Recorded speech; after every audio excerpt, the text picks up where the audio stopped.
of profound grief for the Kingdom of Thailand. We, the collective voices of Radio Thailand Chiang Mai, join the Thai nation in mourning the passing of our beloved Queen Martha, Her Majesty Queen Sirikit. Her life was a testament to the unwavering service, grace,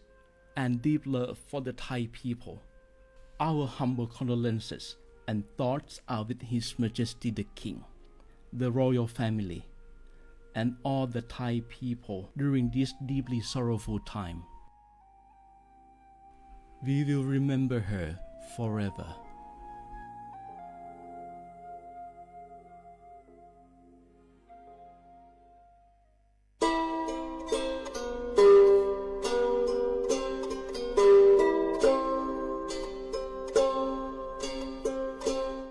เปิดปลากระเจียวโคโพเปิดปลากระลือปลากระยอสู่หากอสาหากอตาเชกตอเลอจอปามโมสาสมูลอพีตาบิยอผาแกเปิดปลากระลือปลากระยอดื้อยอผาแกบาจอปามโมโดกระเตอลอ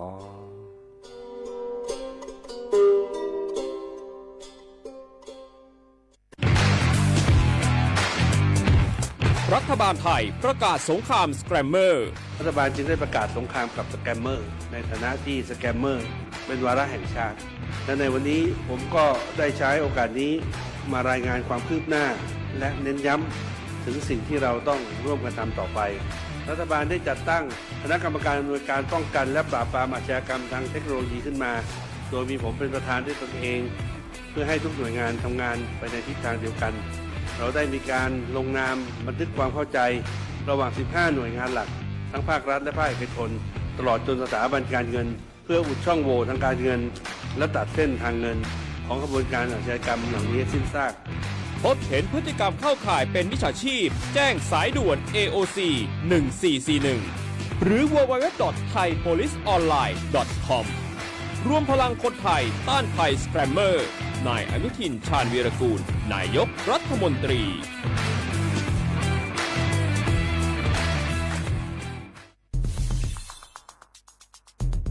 แค่3 ปีความเสียหายจากอาชญากรรมไซเบอร์ของคนไทยพุ่งทะลุถึง 94,000 ล้านบาทหรือเฉลี่ยปีละ 30,000 ล้านบาททุก1ชั่วโมงเราเสียเงินกว่า 3.4 ล้านบาทให้กับมิจฉาชีพออนไลน์โจรไม่เห็นใจคนอาชีพไหนอายุเท่าไหร่สถานะทางการเงินแบบใด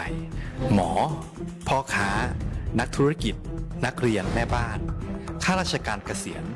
ทุกคนตกเป็นเหยื่อได้เสมอและวันหนึ่งอาจเป็นคุณหรือคนที่คุณรักเพราะจุดอ่อนร่วมของเหยื่อคือความเร่งรีบขาดสติหรือแม้แต่บางครั้งก็เกิดความโลภจนเกินไปอย่าปล่อยให้การกดคลิกเดียวลิงก์เดียวทำให้โจรยิ้มกว้างวันนี้ถึงเวลาแล้วที่คนไทยทุกคนจะต้องร่วมมือกันสร้างภูมิคุ้มกันอาชญากรรมไซเบอร์ช่วยกันหยุดก่อนที่ภัยไซเบอร์จะทำให้คนที่คุณรักและตัวคุณเองกลายเป็นเหยื่อ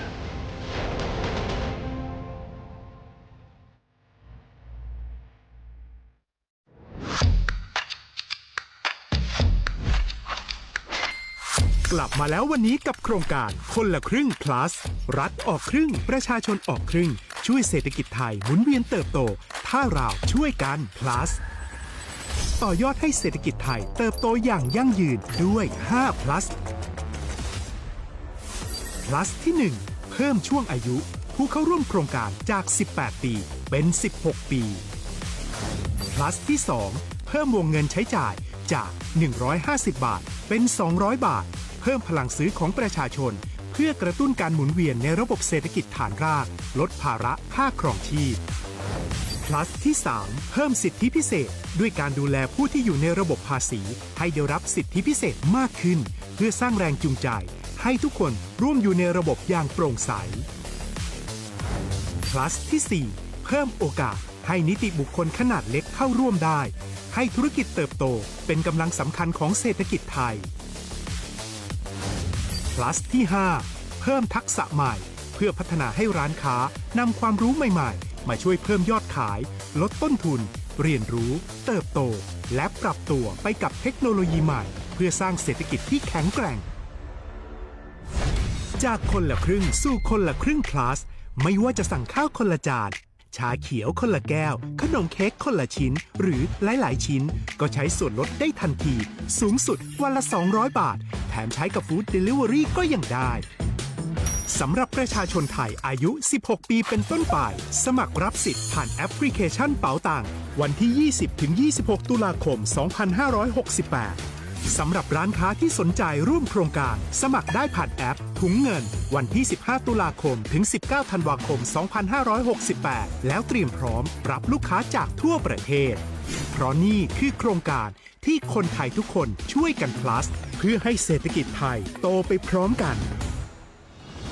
โครงการคนละครึ่ง plus ดำเนินการภายใต้เป้าหมายที่ชัดเจนของรัฐบาลในความต้องการกระตุ้นเศรษฐกิจลดภาระค่าครองชีพให้ประชาชนและยกระดับศักยภาพผู้ประกอบการไทยให้พร้อมในยุคดิจิทัล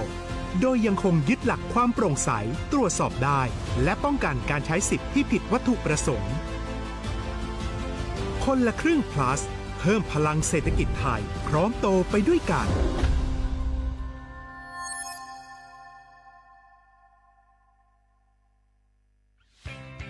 เส้นทางสายหมอกที่สวยที่สุดในเมืองแพร่กำลังรอทุกคนไปวิ่งด้วยกันครับทุกก้าวของคุณคือพลังของลมหายใจ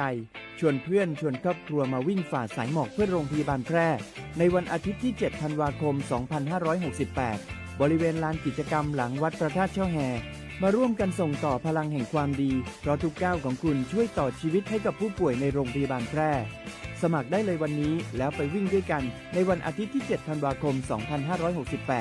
พบกันบริเวณลานกิจกรรมหลังวัดพระธาตุช่อแฮนะครับ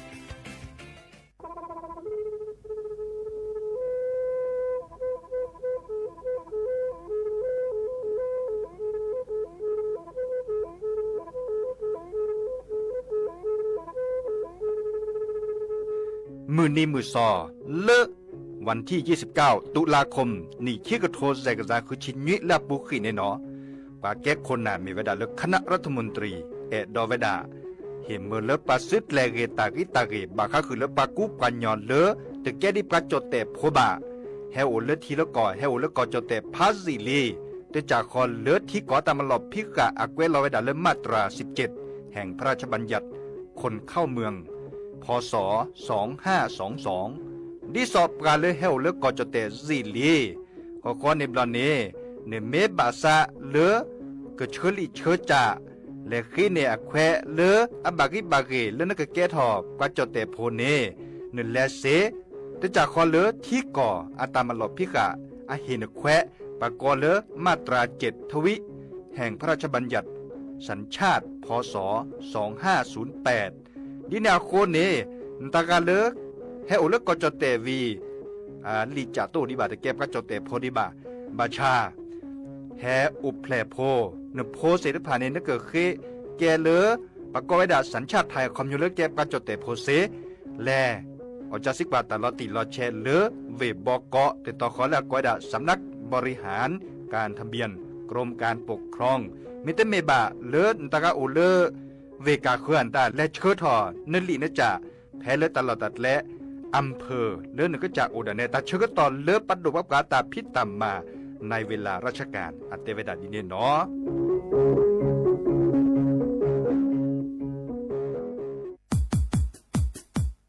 ดอปูแวปากญอโพ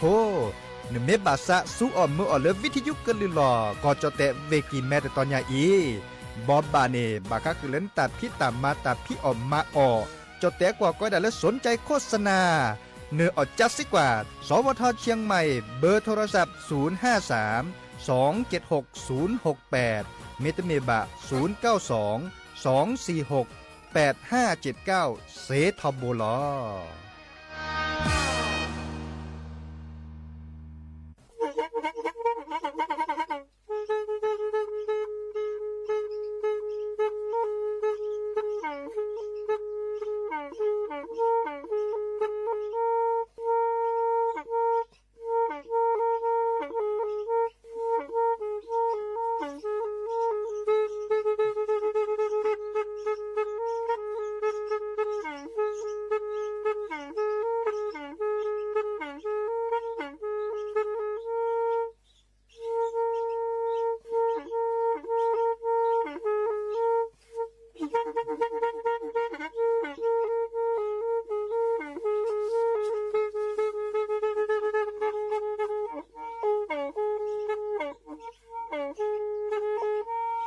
แพอีวิทยุกลือหลอก็จะแตะเวกีแม่ตะกะโทนลิกซานยุ้ยชื่อคือกิโลเฮิรตซ์ตาเชอกระต่อเปิบปากระหลือปากระยอกหลอกตืออีสู้อเมญาเปก็เห็นเหล่านั้นและตาสูมือซ้ำมือตากระเจาะตาแลกแก็บลึกแก็บโผล่และติเลื่อนนกออัตโคเนและกนาละเจอบาค่าคือตาซูมือซ้ำมือสก็เนาะ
โอ้มือโชเปอร์ดับเบิลแวมือราพาติพือพีก็กันเนาะบาโตกอลซาเดยาพอมลาวารัญญาฝ่ายไพโรดแผ่เลอวิทยุกลีหลอก็จะแต่เวกีแม่สวทเชียงใหม่ต่ออีเนาะโอแกสกอลซาตาเชอร์เกอร์ตอเลอฮาลาคอปะคือนาริและติเลอนุยนาริเนาะเกินนาดอบกากว่าดอบกาเซแพเลอวิทยุคลื่น AM ตะกะโทลิกยานุยคือกิโลเฮิรตซ์ วิทยุโคกที่วัดจันทร์ FM 103.50 เมกะเฮิรตซ์วิทยุเลิศพระบาโค FM 104.25 เมกะเฮิรตซ์เนาะออนไลน์แฟนเพจ Facebook สวทเชียงใหม่ AM 1476 KHZ โอแกสกอลซาดีโทรศัพท์ตัวดจบกาซีนะเบอร์โทรศัพท์เตอเบอร์ละล้อ053-276-007วายเซอร์คีนุ้ยคือว่าวันนุ้ยเนาะแล้วเข้าไปเด้อตาเชื่อกันต่อตื่นนะได้ตะปูเนาะบางการก็เต้นเฮ้ตัวตายาก็มันนี่จะสปีมาจะสปีเฮตัวละก็เชื่อดอปือแหวมือกาปฏิพือปีเลิกก็เนาะดีนี่จ้านี่เด้อตากระเจาะตาบ่บะโอ้ที่จันละล้อตะนี่ยตากระเลิศหอผ้าไรยาเจเนาะดิซอตาตะโปตะโปคลีดิซอเลิศตะนี่คินีเริ่มอปูคือว่ามึงจะบักกว่าแชวกระจาอาเตาชูเคลเนาะดิซอกริซอก็ชัตเตอร์แลซะตะโจตาคลีนอมชะก็เดตะโกฮัลโหลคอปาเดอดิซอเลอร์ตะคลีแล้วดอกตอชอเริ่มโพชิลิชิเนาะโพซาโฮโพเนาะดิซอเลอร์นี่จิกาเนาะเลอเจนี่นี่เนาะบักกว่าแชวคือชิแกเนาะซอชิกาเดียต่อบาลาซอตอแหละเนาะมึงจะไม่มีมันนาคนเนาะเกิดยอดทุยาว่ามีอาจารย์เนาะดีนี่จ้านี่มาเมื่อละกันเลยเนาะออทีกันเลยที่คลิมตานี่ออดิติกีเนาะดอลลาร์พลิซับกะเจดอตาละโลดโดราคาเนาะดิซอลเลอร์ปะเตลตาเคตาจอดีก็บลนี้เนาะหมูภาชากว่าแชมันเนาะหมูแกถอนย่อเนาะดีนี่จ้าเด้อบลบดอลลาร์ซะเกเนาะทุกคนนี่จะแค่กก็แล้วสตาร์เปชมอ๋อบันแลกันนาดอกกว่าตาซาวีเตอเพลคลิปเลยเนาะหาคิกันนาดอตากระเจาะตาบ่บะให้ขอดาเนาะ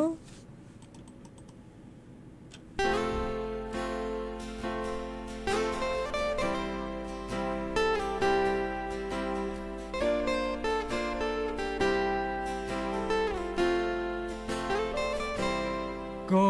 มือนี้เลอแลปุกวีเมมือนี้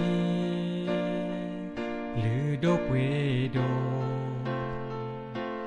ตามี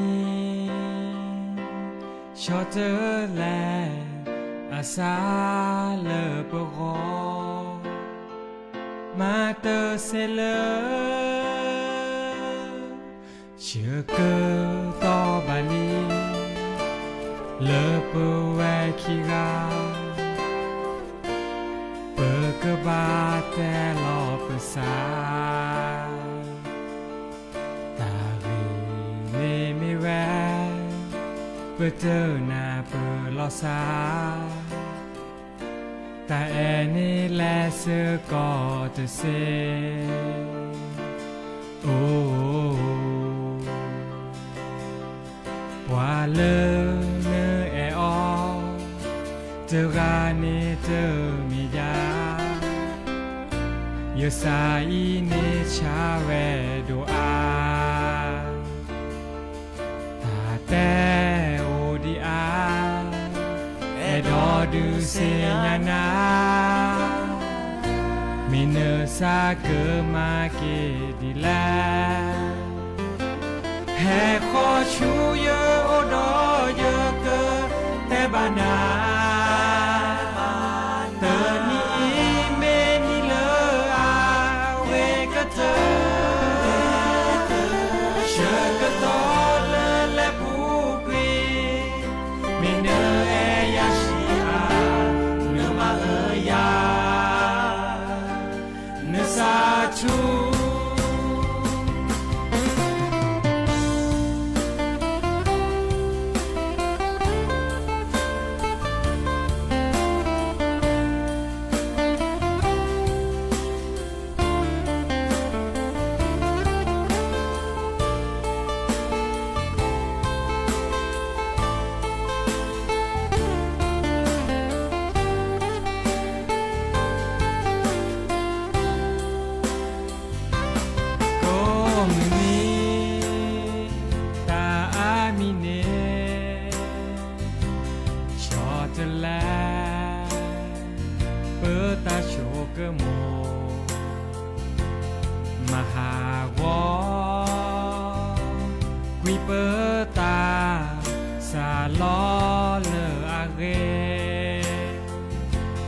เก di la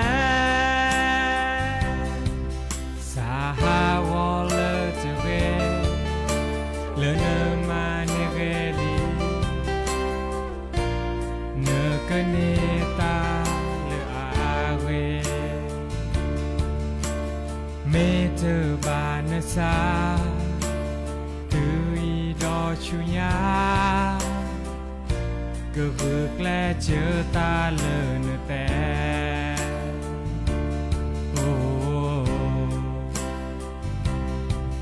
hoa lỡ nửa e o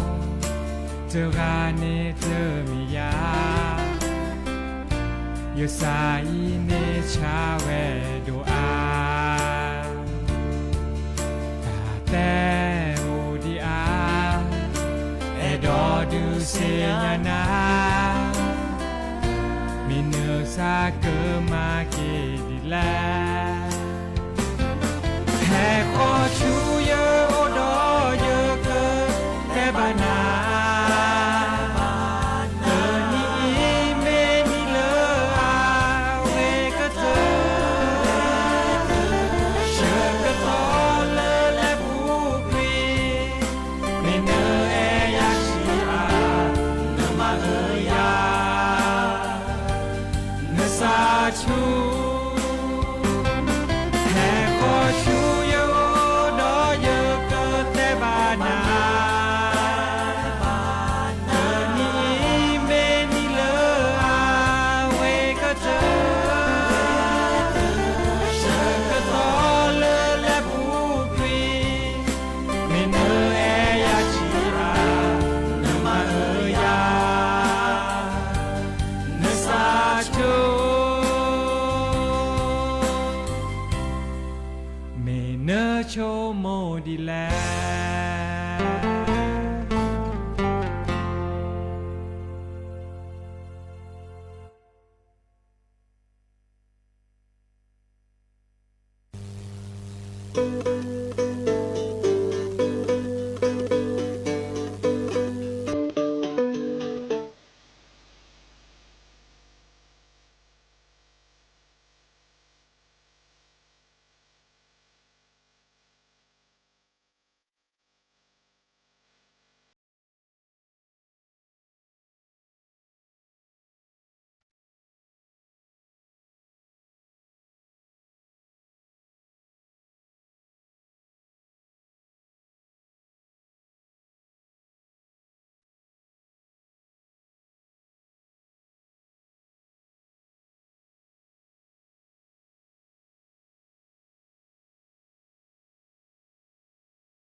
เนาะเกิดเตอเวดาลีตาซาวีฮาเกกนาดอตาเกิดจอตาบอบะชิแกเนาะบากาเดอตะพิตมาเลปราดูทวดาเลเวกิมแม่คาอีเนาะเดกเวดาปุแวมือกาพติและ5ลูกโลกเวดิซาเลปราดูปปรา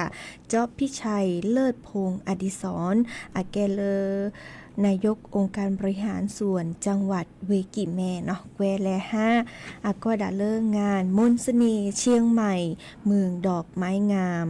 ชาร์มิ่งเชียงใหม่ฟลาวเวอร์เฟสติวัลเนาะเดิมและ5คนล้อเนาะเตลึกโหลดเตลึเจตาลอตักแกล้ตะตอเขาเลือกก็วดา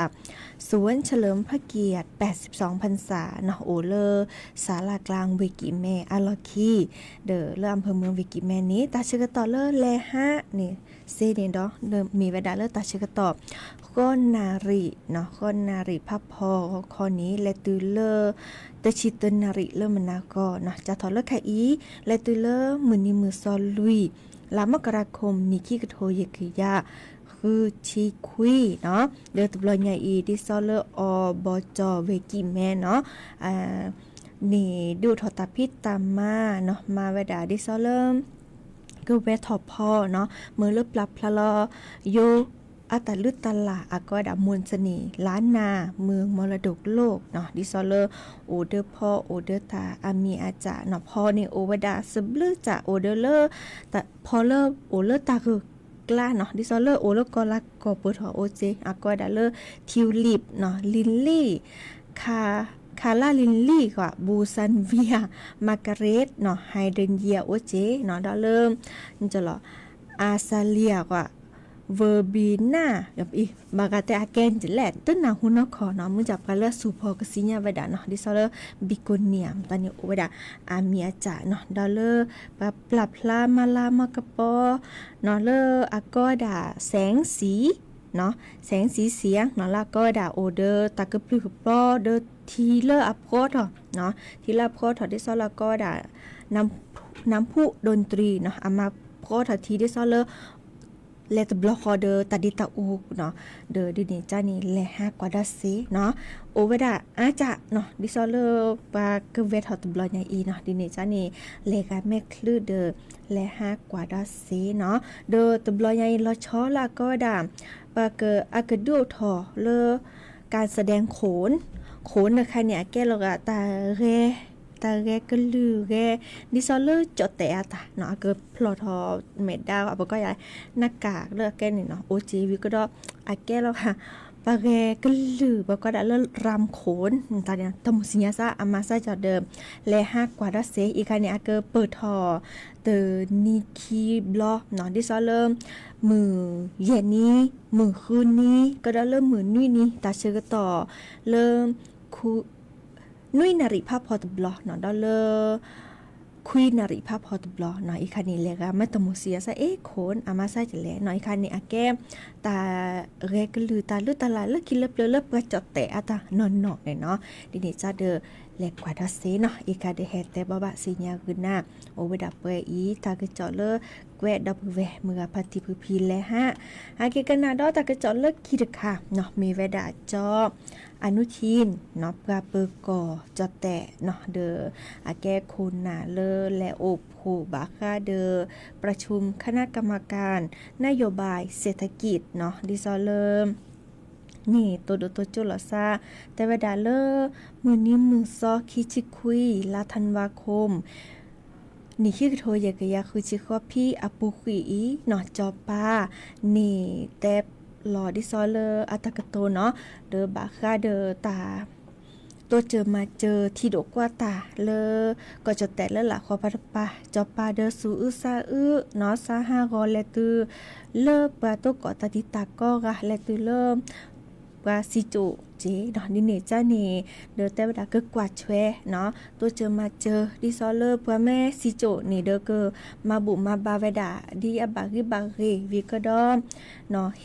บาปกาเลพิตามาตาลอชอเลอร์แกก็สิสระเนาะเดอจอปานี่ฮิลอเจตาบาเลอร์เตอก็ยากก็แกวเนาะ100 ล้านบาทฮิลอเลอร์ตัชฮีโรงพยาบาลหาดใหญ่เนาะดิซอกันนี่แลเปกสิสระจึกกแวขอกแวแฮยูยาปราเนาะวิกดอเฮลอ โดรนเนาะดิซอเลอร์ตาแทดเดอร์ค่ะและยูราเซค่ะเนาะและหีบกาเลอร์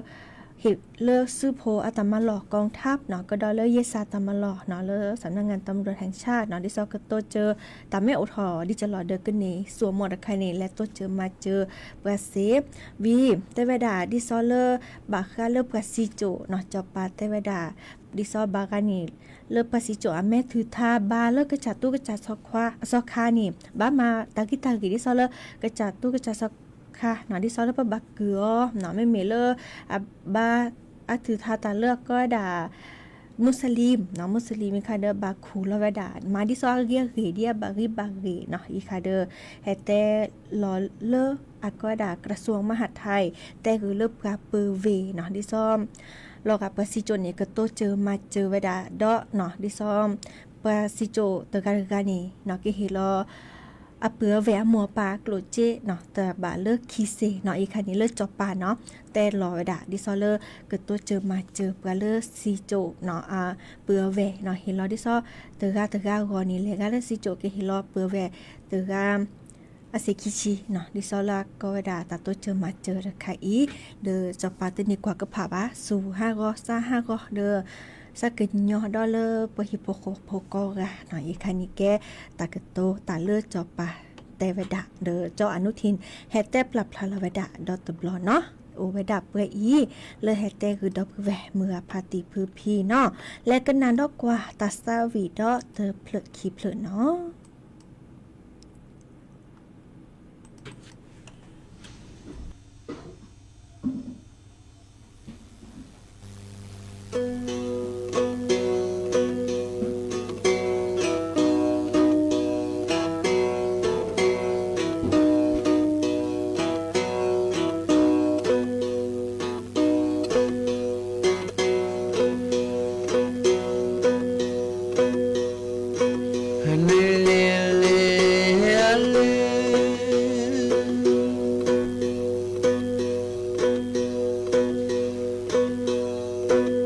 สุลาเลฮะเกละเกฮะเกสุลาเล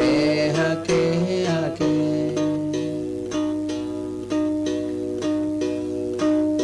นะสุลาเลฮะเกฮะเกกะลาบิสินะมือเอละกะลาบิสิ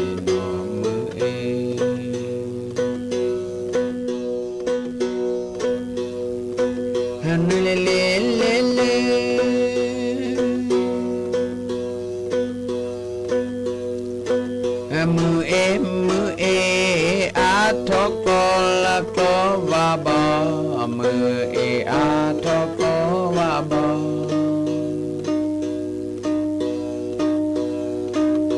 ละมือเออาทกวาบามือเออลูละเกจอละมือเออลูละเกจอ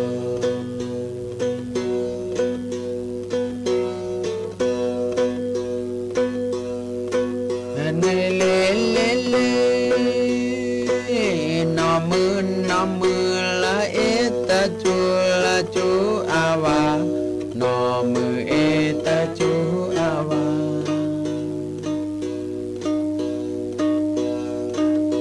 ละนอมือเอตะจูอาวาเกลอหาเกเดโทปาละเกลอหาเกเดโทปา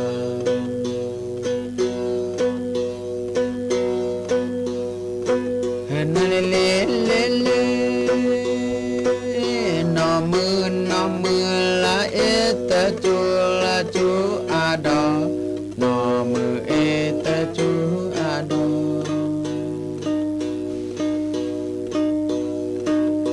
ละนอมือเอตะจูอาดอทอพาเกเดเกลอละทอพาเกเดเกลอ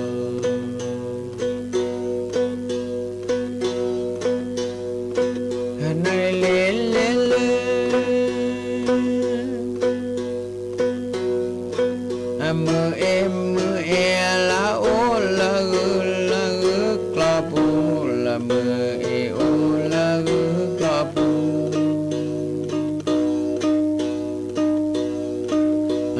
มือเอโอละกุกลอโปมือเอเลเบเกอฮาทูละมือเอเลเบเกอฮาทู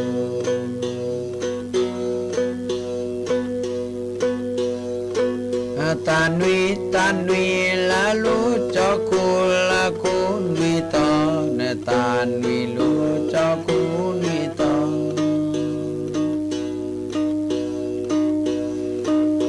ละตานุยลูจอคูนุยตอมือเอวาสุญาเตโกละมือเอวาสุญาเตโก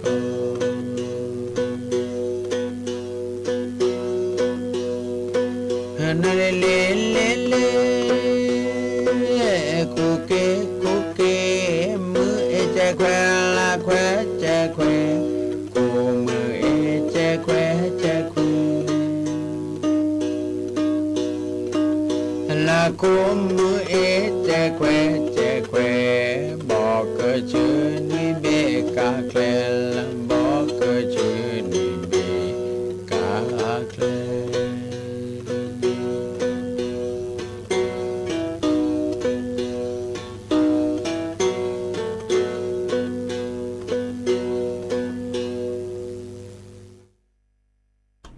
เกตเตอรี่ตาซาวีนอนที่ซอปอเลเลนอมือเอสระตือโพตาเมื่อก่อพัตีปรีนิพอนออาตาพมือปราโอเลราชบุรีโทรศัพท์แฮแต่เวลาเคยกันนา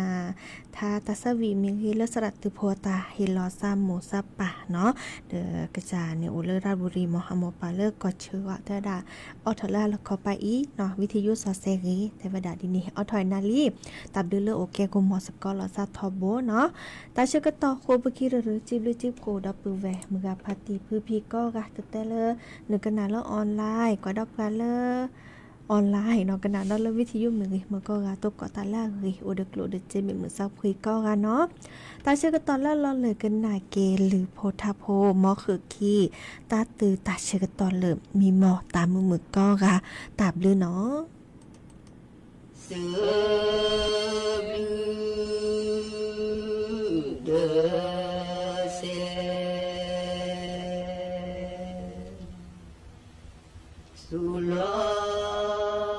Sulati sebu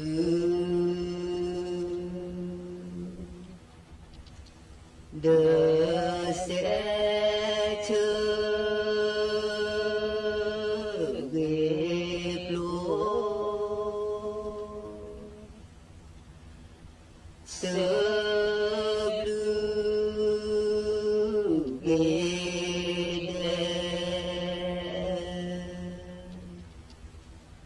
Chugre plosedu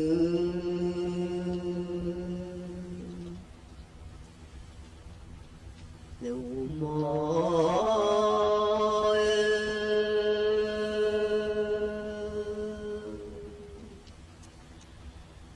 let do not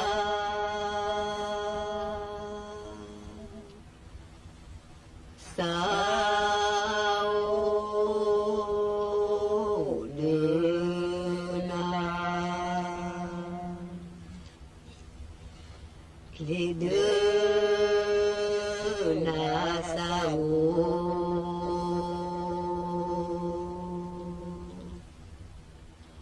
đưa na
Hika nơ chư Lida na hika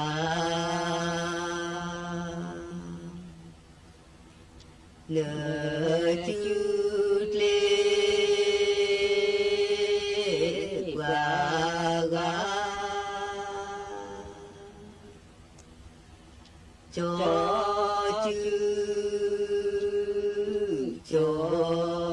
chư liệp qua và cho chư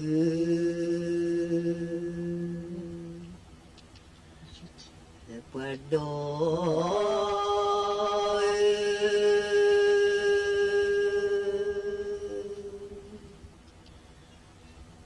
su đồ tí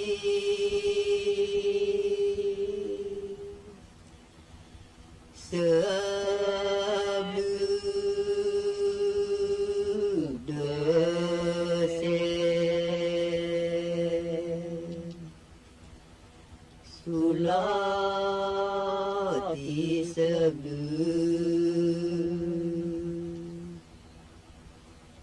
đơ xe chơ ghê lô sơ lư ghê đê chơ ghê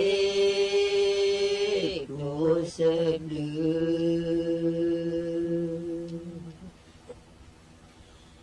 và đôi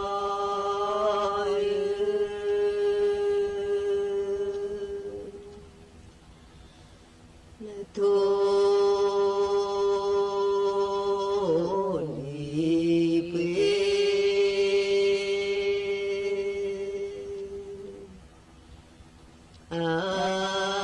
khô lo chua thôn lý quê cô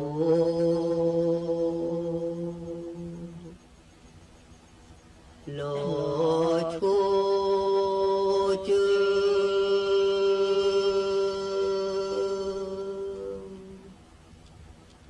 pha chư xa lư đơ lô chư pha chư xa lơ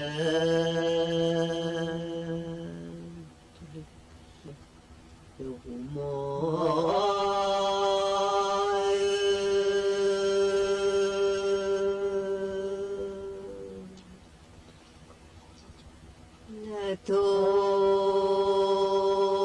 thôn đi quê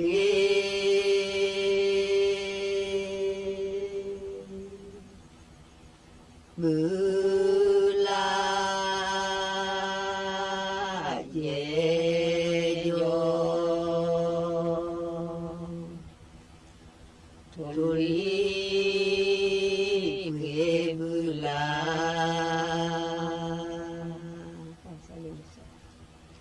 nhẹ gió chớ pha chớ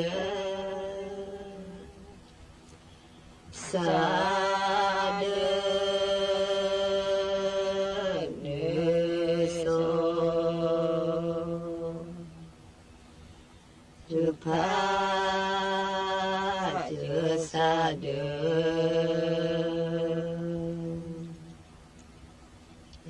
đôi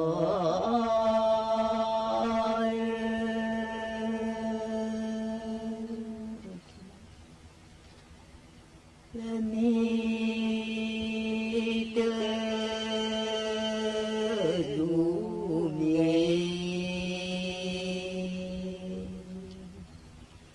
อีโมโจ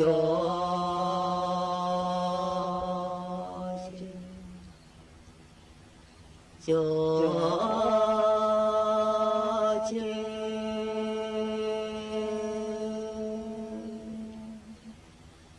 ผู้เสโนมี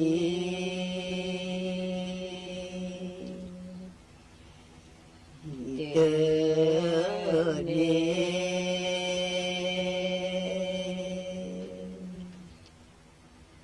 ปวดดอ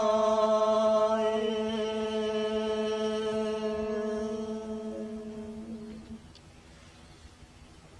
มีเตดูเว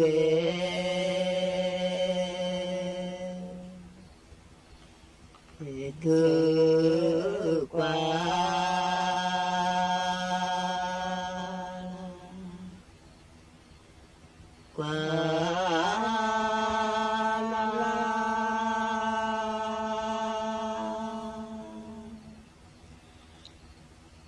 ลาโปทุสา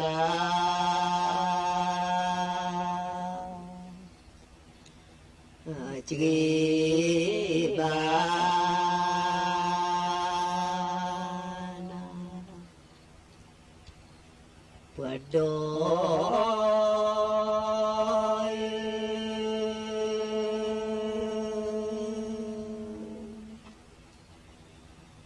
และมีเตดูมี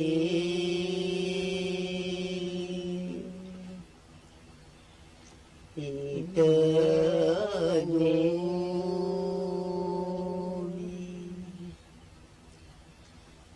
หนูมี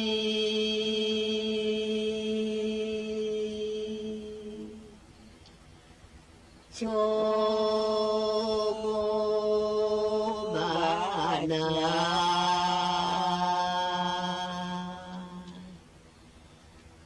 เนื้อน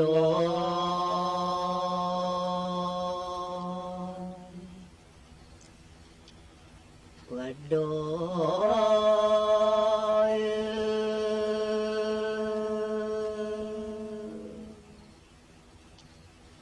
และเจอ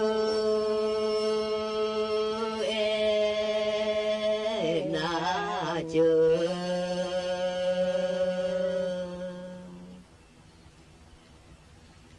ว่าเจอ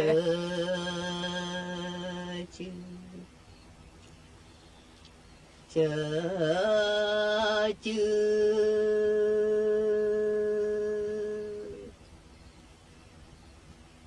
เจอจือาเย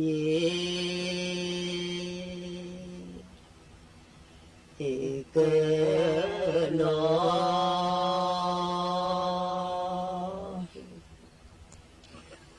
กูมอย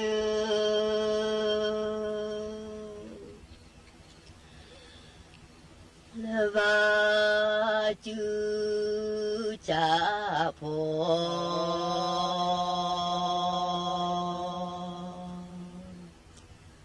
โอว่าจือ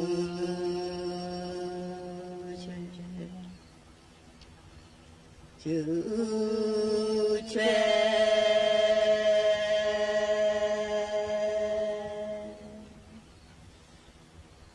กว่าเก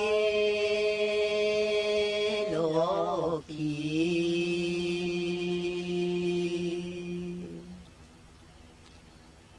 จอเกิ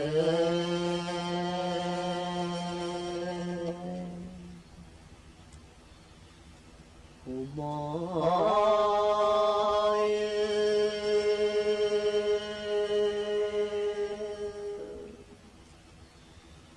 และโอเจอขอ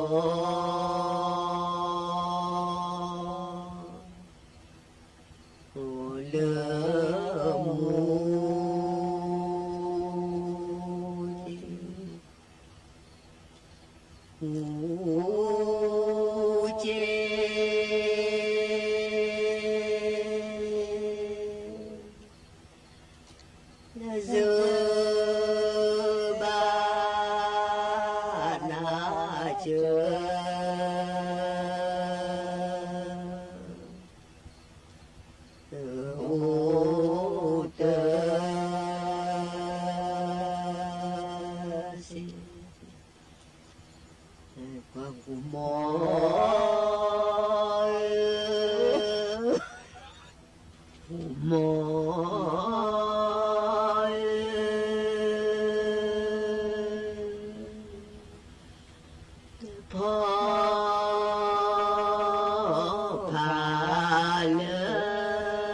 le